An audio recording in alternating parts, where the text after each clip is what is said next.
Our career journey is hugely influenced by many factors. Maybe things like our qualifications, the employers we work for, our intelligence, or maybe our performance sometimes. But have you ever thought of the impact of relationships?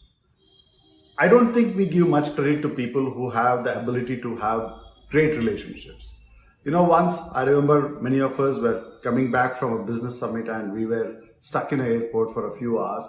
We were about 10 of us. So we asked, kind of a game, we were asking each other, how many contacts you have in your phone?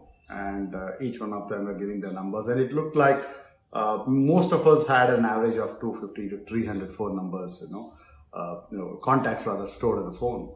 And there were two of them who had about 1,000. One of them had about 1,500 numbers stored and the other one had 5,000.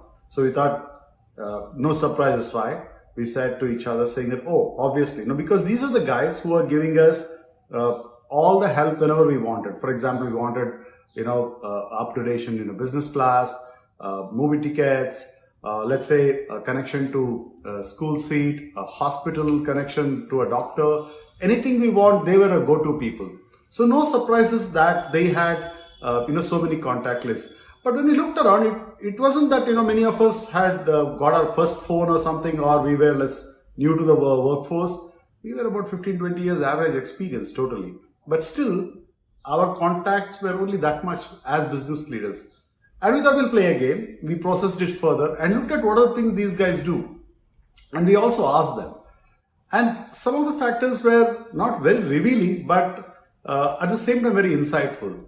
Whenever we call these guys, they're always on phone and they put the phone down and say, hey, no, it was somebody else's birthday, it was marriage anniversary, I was wishing him for Deepavali or Christmas. So they're always busy with somebody. That was one common factor that we figured out as we analyzed. Second is, they're not like the extrovert types. One of them was an introvert, as we used to call him. And we used to see that in any group, the common groups that we were in, they were the first ones to respond. Anything happens, they're very responsive. And they always had a tone of appreciation towards most of the things. I'm not saying that they were not biased at all, but they had this tone of appreciation for most of the things. And if somebody asked something, they were the first ones to give out a number and say, hey, this person is here, why don't you talk, kind of a stuff.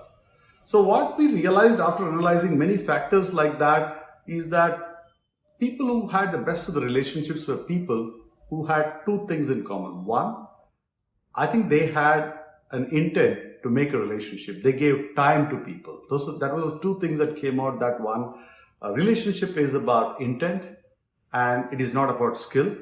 And second most important thing, for you to build relationships, you need to give time. Which one of these two do you think is easy for you? The relationship intent or your ability to give time to others? Let me know what you think.